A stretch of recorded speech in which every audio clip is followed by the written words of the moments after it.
지금으로부터 꽤 오래전에 저는 제 아내와 또 그 당시 1살 반이었던 큰아들을 데리고 그랜드 캐년에 갈 기회가 있었습니다. 한국에 있었을 때는 그저 말로만 들었던 또는 사진으로만 보았던 그 유명한 그랜드 캐년을 제 눈으로 직접 처음 봤었을 때 그 감격과 감동을 저는 아직도 기억하고 있습니다.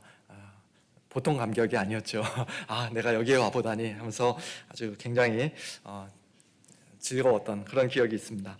근데 그로부터 한 10여 년 후에 저희 가족이 온 가족이 이제 둘째도 태어나고 내 식구가 다 같이 그랜드 캐년에 이제 두 번째로 갈 기회가 있어서 방문을 했는데요. 이상하게도 그때는 그 첫 번째 느꼈던 그 감동과 감격을 별로 느끼지를 못했습니다. 그래서 지금도 만일 누군가가 그랜드 캐년에 또 가자고 하면 귀찮다. 너무 멀어서 운전하기 좀 힘들다.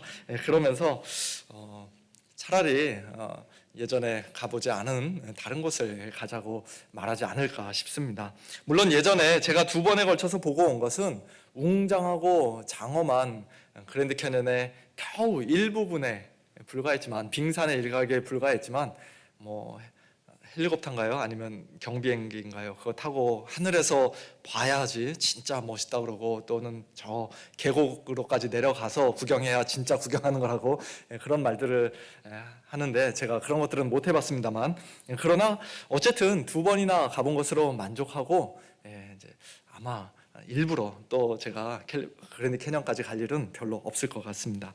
제가 그랜드 캐년에 대해서 왜 이렇게까지 시큰둥해진 것일까요? 그랜드 캐년이 제가 처음 가보았을 때보다 그 크기가 더 작아지고 초라해졌기 때문입니까? 그랜드 캐년이 원래 그렇게 별로 볼 것도 없고 시시한 장소이기 때문입니까? 당연히 그렇지 않죠. 그랜드 캐년은 지금도 세계 곳곳에서 관광객들이 요즘은 얼마나 오는지 모르겠습니다만, 아무튼 끊임없이 찾아올 정도로, 수많은 사람들이 찾아올 정도로 여전히 유명한 관광지임에, 또 너무나도 아름다운 자연 경관임에 틀림이 없습니다. 달라진 것은 그랜드 캐년의 크기나 모습이 아니라, 또는 그 유명세나 명성이 아니라 저의 눈인 것 같아요. 처음과는 달라진 저의 마음이 문제인 것 같습니다. 아름다운 것이 더 이상 아름답게 느껴지지 않고, 놀라운 것이 더 이상 놀랍게 느껴지지 않는 저의 눈과 마음이 진짜 문제인 것이죠. 오늘 본문 시편 119편 18절에서 시편 기자는 내 눈을 열어서 주의 율법에서 놀라운 것을 보게 하소서라고 하나님께 기도하는데요. 제가 나중에 혹시라도 그랜드 캐년에 한 번 더 가게 될 일이 생긴다면 그때는 이와 같은 기도를 먼저 하고 가야겠다는 그런 생각을 해봅니다. 하나님, 제 눈을 열어서 놀라운 것을 보게 해주십시오. 그랜드 캐년의 진짜 아름다움과 그 웅장함을 제 가슴으로 다 느끼게 해주십시오. 아마 그런 식으로 기도하고 간다면 하나님께서 혹시 제 눈을 열어주셔서 예전에 보지 못했던 아름다움을 보게 해주시지 않을까, 그런 생각을 해봅니다. 하지만 오늘 시편 기자의 기도는 자연 만물에서의 아름다움과 웅장함과 놀라운 것을 보게 해달라는 그런 기도는 아니죠. 물론 일반 계시, 자연 계시의 영역이라고 할 수 있는 하나님의 모든 피조물과 우주 만물에는 로마서 1장 20절 말씀처럼 하나님의 보이지 아니하는 것들, 곧 그의 영원하신 능력과 신성이 분명히 나타나 있고 알려져 있기 때문에 그 어느 누구도 나는 하나님이 계신 줄 몰랐습니다, 하나님 계신 줄 알았더라면 제가 당연히 하나님 믿었을 텐데 왜 하나님 나에게 똑바로 가르쳐 주지 않았습니까? 하나님 잘못입니다, 그렇게 핑계댈 수 있는 사람이 아무도 없는 것이 사실입니다만, 어쨌든 오늘 본문에 기록된 시편 기자의 기도는 그와 같은 자연 만물과 관련된 것이 아니었습니다. 또한 그는 어떤 신비한 환상이라든지 놀라운 기적과 이적이라든지 그런 것들을 보게 해달라고 기도한 것도 아니었습니다. 올해 우리 교회 표어를 놀라운 것을 보는 교회라고 정했는데요, 우리 교회도 드디어 불건전한 신비주의나 무분별한 은사주의를 받아들이는가 보다라고 혹시라도 우리하고 걱정하시는 분들, 염려하시는 분들 이 자리에 계시다면 그런 것은 아니니 안심하셔도 괜찮습니다. 물론 오늘날에도 하나님의 주권적인 섭리 가운데 또는 하나님께서 우리의 기도를 응답해 주시는 과정 가운데 때로는 놀라운 기적과 이적도 얼마든지 베푸실 수 있다는 것을, 얼마든지 행하실 수 있다는 사실을 저는 분명히 믿습니다. 하지만 그런 신기한 기적이나 어떤 신비한 체험만을 늘 추구하고 기대하며 놀라운 현상 보기를 간절히 원하는 것은 결코 건강한 신앙생활이라고 할 수 없죠. 마지막 때에 수많은 사람들을 속이고 미혹하는 적그리스도와 거짓 선지자들이 가장 효과적으로 사용하는 무기 중 하나가 바로 그와 같은 기적과 이적들이 될 것이라고 성경은 누누이 말씀하시고 강하게 경고하시기 때문입니다. 예를 들면 데살로니가 후서 2장 9절과 10절에서 사도 바울은 악한 자의 나타남은 사탄의 활동을 따라 모든 능력과 표적과 거짓 기적과 불의의 모든 속임으로 멸망하는 자들에게 있을 것이라고 말씀합니다. 그런 자들도, 악한 자들도 사탄의 능력으로 얼마든지 그런 신기한 일들, 놀라운 일들 행할 수 있다는 것이에요. 요즘은 그런 이야기를 잘 못 들어보긴 했습니다만 한 15년 전만 해도 소위 성령 집회나 무슨 은사 집회 같은 데서 아말감 이빨이 금이빨로 바뀌었다든지 예배드린 중에 갑자기 하늘에서 금가루가 막 떨어졌다든지 그런 이야기들이 많이 유행했었는데요. 우리 성도님들 그런 말들에 미혹되지 마시길 바랍니다. 속지 마시길 바랍니다. 앞에서 마이크를 잡은 사람이 이상한 소리를 내면서 그저 손만 뻗치기를 해도 저 멀찍이 서 있던 사람이 뒤로 확확 넘어가고 앞에서 막 떼굴떼굴 구르고 그런 것들이 거룩하신 성령님의 역사와 도대체 무슨 상관이 있는 것입니까? 성령님께서 왜 그런 일들을 일으키시겠습니까? 그런 식의 비성경적인 놀라운 것들은 아예 관심도 갖지 마시고 쳐다보지도 마시길 바랍니다. 심지어는 비록 죽은 자 가운데서 살아난 자가 있을지라도 그 놀라운 기적을 두 눈으로 똑똑히 본 사람이 만일 모세와 선지자들에게 듣지 아니하면, 하나님의 말씀을 듣지 않고 무시하면 그는 권함을 받지 아니하리라. 즉 참되게 회개하지 아니하리라. 하나님을 진실로 믿지 아니하리라 하고 누가복음 16장 31절에서 예수님께서는 분명히 말씀하셨습니다. 우리를 구원하시는 하나님의 능력에 비하면 불치병에 걸린 사람이 깨끗이 낫고 죽은 자가 다시 살아나는 그와 같은 놀라운 기적은 아무것도 아니라는 것이에요. 사랑하는 성도 여러분, 우리는 오늘 시편 기자가 기도했던 것처럼 무엇보다도 주의 율법에서, 하나님의 말씀에서 놀라운 것을 보게 해달라고 기도하는 자들이 되어야 할 것입니다. 저는 우리 서문교회가, 우리 서문장로교회가 단순히 이 자연 만물에서만이 아니라 또는 어느 다른 이상한 곳에서가 아니라 역시 주의 율법에서, 하나님의 말씀에서 놀라운 것을 보는 그런 건강하고 성숙한 교회가 되기를 간절히 소원합니다. 하나님의 말씀에서 도대체 무슨 놀라운 것을 우리가 볼 수 있습니까? 옛날 한글 개역 성경에서는 기이한 것이라고 번역을 했었는데요. 하나님의 말씀에서 볼 수 있는 기이한 것, 놀라운 것은 과연 무엇입니까? 사실 여기서 놀라운 것, 기이한 것이라는 말의 원어는 영어 성경에서 wondrous things 또는 wonderful things라고 번역한 것처럼 딱 하나를 가리키는 단수가 아니라 여럿을 가리키는 복수로 되어 있습니다. 놀라운 것들을 보게 해주십시오라고 기도하고 있는 것이에요. 즉 하나님의 말씀에는 놀라운 것들이 너무너무 많다는 것입니다. 먼저 성경 자체가 참 놀라운 책이죠. 약 1500년에 걸쳐서 40명 이상의 사람들이 히브리어, 헬라어, 아람어 등등 여러 가지 언어를 사용하여 기록했음에도 불구하고 성경 66권은 전체적으로 매우 통일성 있고 일관된 주제와 내용을 가지고 있는 놀라운 책입니다. 약 2000개에 달한다고 하는 수많은 예언들이 오랜 시간이 지나 정확하게 성취되고 이루어진 그런 놀라움도 성경에는 있습니다.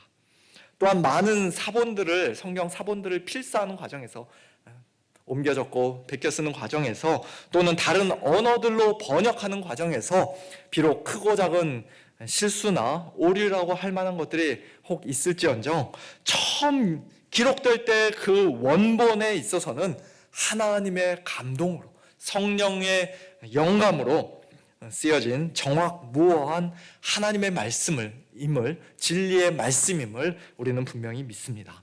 그런 책은 이 세상에 오직 성경 한 권밖에 없는 것이에요. 아무리 작가들이 기발하게 썼다 할지라도, 아무리 놀라운 이야기를 썼다 할지라도 성경과 비교할 수 없는 것입니다. 누가 한 말인지 제가 잘 생각이 나지는 않습니다만 언젠가 이런 글을 본 적이 있습니다.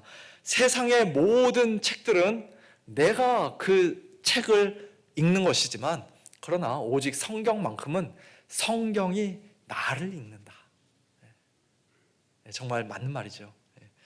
우리가 성경을 읽다 보면 살아있고 활력이 있는 성경 말씀이, 좌우에 날선 어떤 검보다도 예리한 하나님의 말씀이 우리를 엑스레이로 검사하듯이 아주 샅샅이 읽고, 또 우리를 수술대에 눕혀서 영적인 암덩어리를 아주 날카롭게 도려내고 우리를 고치시고 치유하시는 그와 같은 놀라운 경험들을 우리가 하게 됩니다. 또한 문학적인 아름다움에 있어서도 성경은 참으로 놀라운 책인데요, 예를 들면 오늘 본문인 시편 119편 말씀과 같은 경우는 히브리어 알파벳 순서에 따라서 쓰여진 소위 알파벳 시입니다. 우리에게 익숙한 영어 알파벳을 가지고 쉽게 설명을 드리자면 1절부터 8절까지는 알파벳 A로 시작하는 말로 쫙 쓰여져 있고, 9절부터 16절까지는 알파벳 B로 시작하는 말로 쫙 쓰여져 있고, 그 다음 또 8, 9절은 알파벳 C로 시작하는 말로 되어 있고, 그런 식으로 8절씩 나눠서 알파벳 하나하나마다 시작하고 있어요. 히브리어 알파벳이 모두 22개인데요 그러면 8절씩 하면 총 몇 절이 되겠습니까? 22 곱하기 8, 176절이 됩니다. 성경책 뒷장 넘겨보세요. 119편 몇 절까지 있습니까? 176절까지 있죠. 그렇게 8절씩 딱딱 맞게, 문학적으로도 너무나도 아름다운 책입니다. 저 사진은 히브리어 원어 성경의 시편 119편부터 1절까지 말씀을 찍은 것인데요, 동그라미 쳐져 있는 글자가 마치 영어의 X처럼 생긴 저 글자가 히브리어 알파벳의 첫 번째 글자인 알렙이라는 알파벳입니다. 1절부터 8절까지 저렇게 되고, 그 다음에 이제 9절부터 16절은 두 번째 알파벳인 또 베트라는 다른 글자로 시작하고, 그런 식으로 쓰여져 있는 것이에요. 저기 오른쪽에서 왼쪽으로 이렇게 읽으셔야 됩니다. 왼쪽에서 오른쪽이 아니라 오른쪽에서 왼쪽으로 읽는 방향으로 되어 있습니다. 이처럼 문학적으로도 너무나 아름답고 놀라운 책이기 때문에 심지어는 성경을 하나님의 말씀으로 믿지 않는 일반 세상 학자들도, 세속 학자들도 평생 동안 성경책을 펼쳐놓고 아주 열심히 연구하는 그런 사람들도 많이 있을 정도입니다. 우리가 주의 율법에서, 하나님의 말씀에서 볼 수 있는 놀라운 것들 중에는 또한 하나님의 성품도 있습니다. 하나님께서 얼마나 거룩하신 분인지, 얼마나 선하신 분인지, 얼마나 위대하고 전능하신 분인지, 얼마나 사랑과 자비와 긍휼이 풍성하신 분인지, 우리 장로님 방금 기도하신 것처럼 못하실 것이 없고 모르시는 것이 없고 안 계신 것이 없는 그와 같은 하나님이신 것을 우리는 주의 율법에서 발견하게 됩니다. 우리가 평생을 배워도 영원토록 묵상해도 온전히 다 알 수 없고 다 파악할 수 없는 하나님의 성품이야말로 우리가 성경에서 꼭 봐야 할 놀라운 것임에 틀림이 없습니다. 뿐만 아니라 하나님께서 우리를 위해 행하신 일들, 특별히 우리 죄인들을 구원해 주시기 위해 행하신 일들, 다른 말로 하면 복음이 하나님의 말씀 안에 들어있는 너무나도 놀라운 것이죠. 베드로전서 1장 10절 이하에서 사도 베드로는 일찍이 구약의 선지자들이 연구하고 부지런히 살펴서 자기들 속에 계신 그리스도의 영, 성령으로 미리 증언하고 상고했던 그 구원의 복음이 이제 신약시대에는 하늘로부터 보내신 성령을 힘입어 복음을 전하는 자들을 통해 우리 성도들에게 분명히 알려졌다라고 말씀합니다. 그런데 그 복음이 얼마나 놀라운 것인지 심지어는 천사들도 살펴보기를 원하는 것이라고 말씀하고 있어요. 천사들도 이 복음이 도대체 무엇인가? 이 복음이 도대체 어떻게 성취가 되는가? 살펴보기를 원했다. 구약의 시대는 그랬고 신약 시대는 이제 그것을 보고서는 깜짝 놀란 것이 천사들도 하나님께 찬양을 올려드리고, 그리고 그 복음의 핵심은 11절 말씀과 같이 한마디로 그리스도의 고난과 영광이며 그분이 과연 누구신지 또 언제 그런 일이 있게 될 것인지에 관한 말씀이라고 할 수 있습니다. 다른 말로 하면 우리가 주의 율법에서 하나님의 말씀에서 반드시 봐야 하는 가장 놀라운 것은 바로 예수 그리스도시라는 것입니다. 성경에서, 특별히 구약 성경에서 우리가 예수님을 지금껏 보지 못했다면 우리는 지금까지 성경을 완전히 헛읽은 것이며 잘못 읽은 것입니다. 이것은 저의 개인적인 이야기가 아니라 요한복음 5장에서 예수님이 유대인들에게 직접 하신 말씀이에요. 요한복음 5장 39절, 너희가 성경에서 영생을 얻는 줄 생각하고 성경을 연구하거니와 이 성경이 곧 내게 대하여 증언하는 것이니라. 유대인들이 성경에서 영생을 얻는 줄 생각한 것은 두말할 나위도 없이 참 잘한 일이죠. 매우 바람직한 생각입니다. 맞는 생각입니다. 또한 그들이 성경을 연구한 것도 아마도 굉장히 열심히 부지런히 연구하고 어떤 사람들은 히브리어로 구약 성경을 줄줄 외우기까지 했었을 텐데요. 그 역시도 참 잘한 일입니다. 그러나 그들이 결정적으로 알지 못했던 것이 하나 있었는데 그것은 바로 이 성경이, 그 당시에는 구약 성경을 가리키는 말씀이죠. 이 성경이, 하나님의 말씀이, 주의 율법이 곧 내게 대하여, 예수님께 대하여 증언하는 책이라는 사실이었습니다. 사람이 성경을 부지런히 읽고 열심히 연구한다고 해서 자동적으로 영생을 얻게 되는 것이 아니라는 말씀이에요. 또는 성경 말씀을 사람이 완벽하게 순종함으로써 영생을 얻을 수 있다는 것도 아니라는 말씀입니다. 성경은 이것들은 해라, 저것들은 하지 마라와 같이 수많은 규칙들을 한데 묶어놓은 어떤 법전이나 규칙서가 아닙니다. 탁월한 공부법이나 효과적인 다이어트 비결을 알려주는 그런 노하우 책도 아닙니다. 공자왈, 맹자왈, 좋은 말이 많이 담긴 교훈집이나 교양서적이나 인생의 지침서도 아닙니다. 성경은 무엇보다도 우리에게 영생을 주는 책입니다.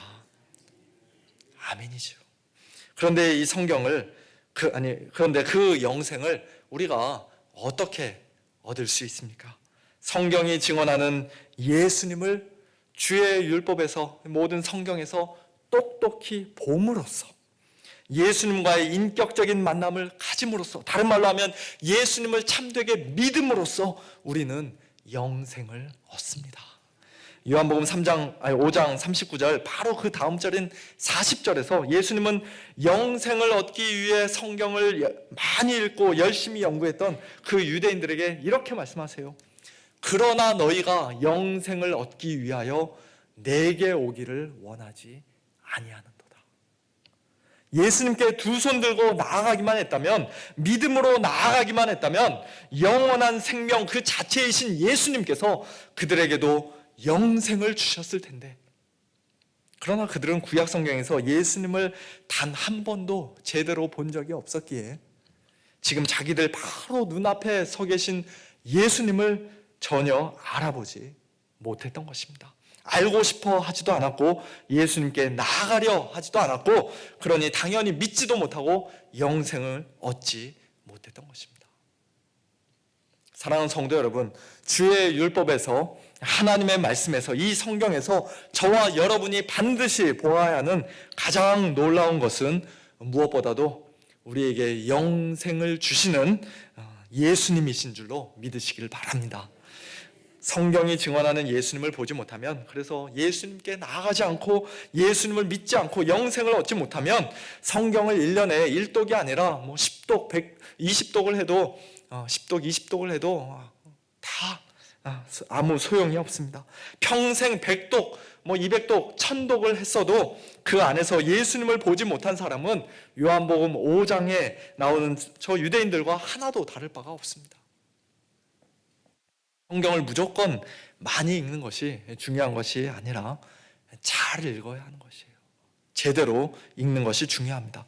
그리고 그 일을 위해, 즉 주의 율법에서, 하나님의 말씀에서 놀라운 것을 보기 위해, 무엇보다도 예수 그리스도를 보기 위해 우리는 올 한 해 동안 창세기부터 요한계시록까지 그리스도 중심으로 성경을 읽는 리딩 지저스의 도움을 받아 체계적으로 성경을 읽고자 하는 것이에요. 책 팔아서 교회가 돈을 남기려고 하는 게 아닙니다. 오히려 서점보다 더 싼 가격으로 우리 성도님들께 제공해드리고 있습니다.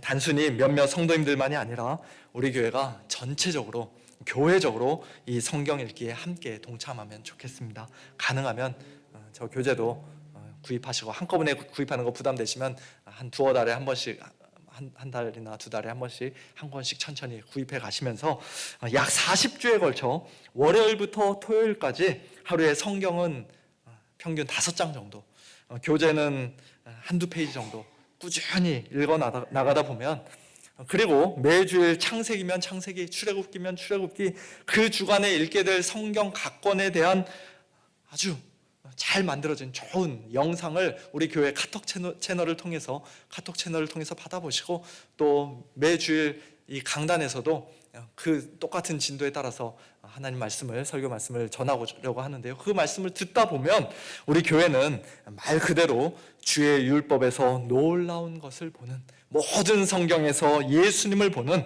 그래서 주님 주시는 영생을 얻을 뿐만 아니라 그 영생을 더욱더 풍성히 누리는 그런 건강하고 성숙한 교회로 하나님께 영광 올려드리게 될 줄로 믿습니다. 이처럼 우리가 주의 율법에서 놀라운 것을 보는 것이, 무엇보다도 예수님의 것이 너무 중요하고 꼭 필요한 일입니다만, 그러나 그 일을 위해서는 하나님께서 우리의 눈을 먼저 열어주셔야 한다는 사실을 우리는 결코 잊어서는 안 될 것입니다. 오늘 시편 기자는 내가 눈을 크게 떠서 주의 율법에서 놀라운 것을 보겠습니다 라고 말하지 않고, 내 눈을 열어서, 내 눈을 열어주십시오. 내 눈을 열어주십시오. 그러면 내가 주의 율법에서 놀라운 것을 보겠습니다 라고 기도하고 있어요. 다른 말로 하면 자기 자신의 눈은, 육신적인 눈은 하나님의 도우시는 은혜가 아니면, 빛을 비춰주시는 성령님의 조명하심이 없으면 전혀 앞을 볼 수가 없다는 것입니다. 죄로 인해, 영적인 무지로 인해, 악한 사탄 마귀의 미혹과 방해와 공격으로 인해, 또는 이 세상의 온갖 화려하고 매력적이고 재밌는 것들로 인해 완전히 눈이 멀어 있고 감겨 있기에 자기 스스로의 힘과 노력과 열심만 가지고는 주의 율법에서 놀라운 것을 결코 볼 수 없다는 것입니다. 그리고 그것은 오늘 저와 여러분도 마찬가지죠. 우리는 매일 아침 성경을 읽을 때마다 이 기도로 시작해야 합니다. 내 눈을 열어서 주의 율법에서 놀라운 것을 보게 하소서.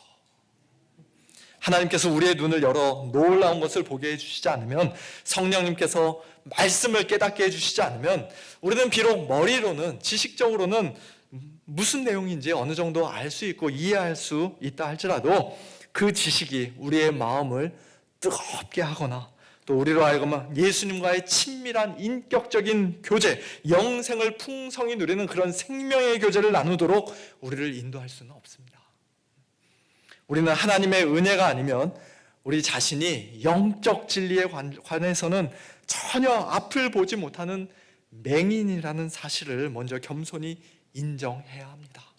마가복음 10장에 등장하는 맹인 거지 바디메오가 자기 앞으로 예수님이 지나가신다는 소식을 듣고는 다윗의 자손 예수여 나를 불쌍히 여기소서라고 큰 소리로 외쳤듯이 많은 사람이 그를 꾸짖으며 잠잠하라 조용하라고 말하자 다윗의 자손 예수여 다윗의 자손이여 나를 불쌍히 여기소서라고 더 크게 소리를 질렀듯이 우리는 성경책을 펼칠 때마다 간절한 마음으로 절박한 심정으로 외쳐야 합니다.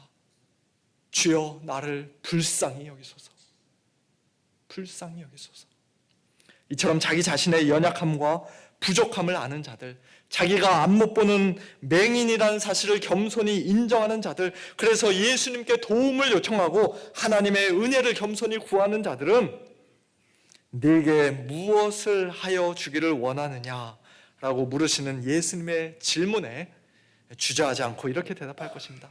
선생님이여 보기를 원하나이다. 주님 제가 보기를 원합니다. 하나님 저의 눈을 열어주시면 제가 주의 율법에서 놀라운 것 보기를 원합니다.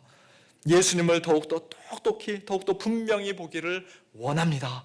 그와 같은 참된 겸손과 간절한 소원과 영적인 갈급함을 가지고 주님 앞에 엎드린 자에게 성경책을 펼치는 자에게 예수님께서는 바디메오에게 말씀하셨던 것처럼 가라 내 믿음이 너를 구원하였느니라고 말씀해 주실 것이며 그는 곧 보게 되어 예수님을 따르는 그런 놀라운 복을 받게 될 것입니다. 그러나 반대로 자기의 맹인됨을 인정하지 않는 사람은 요한복음 9장 끝부분에 나오는 바리새인들과 같이 우리도 맹인인가? 라고 말하며 자기들은 눈으로 보는데 아무 문제가 없다고 생각하는 사람은 자기의 죄를 전혀 해결하지 못한 채 오히려 예수님을 끝까지 보지 못하는 진짜 맹인이 되고 영적 맹인으로서 심판을 받게 될 것입니다. 성도 여러분, 말씀과 기도는 서로 반대되는 것이 아닙니다. 누구는 말씀파, 누구는 기도파 또는 성령파, 우리가 그런 이야기를 종종 합니다만 그러나 우리는 그런 식으로 나눌 수 없습니다. 왜냐하면 우리가 성경 말씀을 제대로 이해하기 위해서는 주의 율법에서 놀라운 것을 보기 위해서는 내 눈을 열어주소서라는 겸손한 기도, 간절한 기도가 반드시 필수적이기 때문입니다. 말씀을 읽기 전에만 기도하는 것이 아니라 말씀을 읽는 중에도 또 다 읽은 후에도 방금 전에 읽은 그 말씀을 우리 마음속 깊이 새기게 해달라고, 말씀이 증언하는 예수님을 더 온전하게 믿고 더 진실하게 사랑하게 해달라고, 또한 삶의 현장에서 말씀대로 순종하며 살게 해달라고, 순종할 수 있는 능력을 공급해달라고 우리는 간절히 기도해야 합니다. 그 일을 하시는 분이 바로 성령님이시죠. 성경의 원저자이신 성령님께서 우리의 어두운 눈을 밝혀주셔야 우리는 주의 율법에서 놀라운 것을 볼 수 있습니다. 성령님께서 우리에게 듣는 귀를 주시고 깨달음을 주셔야 우리는 말씀을 바르게 깨닫고 온전히 이해할 수 있습니다. 성령님께서 우리의 굳어진 마음을 부드럽게 녹이시고 닫혀진 마음을 활짝 열어주셔야 우리는 비로소 말씀 속에서 보고 만난 그 예수님 발 앞에 겸손히 엎드릴 수 있습니다. 예수님을 진실하게 사랑할 수 있습니다. 그리고 성령님께서 우리에게 지혜와 총명을 주시고 풍성한 힘과 능력을 공급해 주셔야 우리는 말씀을 우리의 마음과 삶 속에 적절하게 적용할 수 있으며 또 말씀대로 순종할 수 있습니다. 또한 성령님께서 우리의 입을 크게 열어주셔야 우리는 집에서든 일터에서든 마켓 앞에서든 만나는 사람들에게 복음을 담대하게 전할 수 있으며 때를 얻든지 못 얻든지 말씀을 전파할 수가 있습니다. 이처럼 말씀과 기도는 또 말씀과 성령은 늘 함께 가는 것이에요. 절대로 분리할 수가 없습니다. 마치 분리할 수 있는 것처럼, 분리되는 것처럼 우리가 전혀 기도하지 않고 성경만 읽거나 또는 반대로 전혀 말씀은 보지 않고 기도만 하고 있다면 우리의 지금 그 신앙생활은, 신앙의 모습은 건강하지 못한 것이에요. 말씀을 맺겠습니다. 올해 우리 교회 주제 성구 내 눈을 열어서 주의 율법에서 놀라운 것을 보게 하소서라는 시편 기자의 이 기도가 오늘 이 아침 우리 모두의 기도가 되기를 간절히 소원합니다. 오늘 아침만이 아니라 2023년 올 한 해 동안, 아니 우리 각자가 언젠가는 이 세상을 떠나 주님 앞에 서게 될 그날까지 하루도 멈추지 않는, 끝까지 계속되는, 절대로 변함지 않는 그런 진실하고 간절한 기도가 되기를 소원합니다. 그래서 우리 서문장로교회가 놀라운 것을 보는 교회로 올 한 해 하나님께 큰 영광을 올려드리며, 또한 이 지역사회에서도 복음의 선한 영향력을 끼치는 예수 그리스도의 아름다운 향기를 뿜어내는 그와 같은 건강하고 성숙한 교회 될 수 있기를 예수님의 이름으로 축원합니다. 함께 기도하겠습니다. 하나님 아버지, 감사합니다. 이 세상에 수많은 책들이 있지만 저희 죄인들에게 영생을 주는 책은 오직 성경 한 권밖에 없음을 저희들 분명히 믿습니다. 이렇게 귀한 성경을 저희들에게 허락해 주시고 하나님께서 친히 말씀해 주셨음에도 불구하고 지난 세월 하나님의 말씀을 마땅히 가까이 해야 할 만큼 가까이 하지 못했고, 마땅히 사랑해야 할 만큼 사랑하지 못했던 저희들의 게으름과 무지함과 사랑 없음을 이 시간 고백하며 회개하오니 하나님 아버지, 저희들을 용서하여 주시옵소서. 2023년 새해를 맞이하면서 다시금 주의 율법을, 성경책을 펼치기를 원합니다. 저희들의 마음을 새롭게 하여 주시고 저희들의 눈을 활짝 열어주셔서 말씀을 펼칠 때마다 또는 말씀을 들을 때마다 그 말씀 속에서 놀라운 것을 보게 하여 주시옵소서. 무엇보다도 우리 주 예수 그리스도를 더욱더 분명히 보고 살아계신 예수님과 날마다 이 인격적인 교제를 나누며 또 주님 주시는 풍성한 생명을 기쁨으로 받아 누리는 저희 모두가 되게 하여 주시옵소서. 올 한 해 우리 서문교회가 정말로 놀라운 것을 보는 교회 되기를 소원합니다. 하나님 아버지, 우리 교회 위에 크신 은혜와 복을 허락하여 주셔서 올 한 해도 오직 하나님께 영광을 올려드리는 그와 같은 건강한 교회, 성숙한 교회 되게 하여 주시옵소서. 모든 것 감사드리며 놀라우신 우리 주 예수 그리스도의 이름으로 기도하옵나이다. 아멘.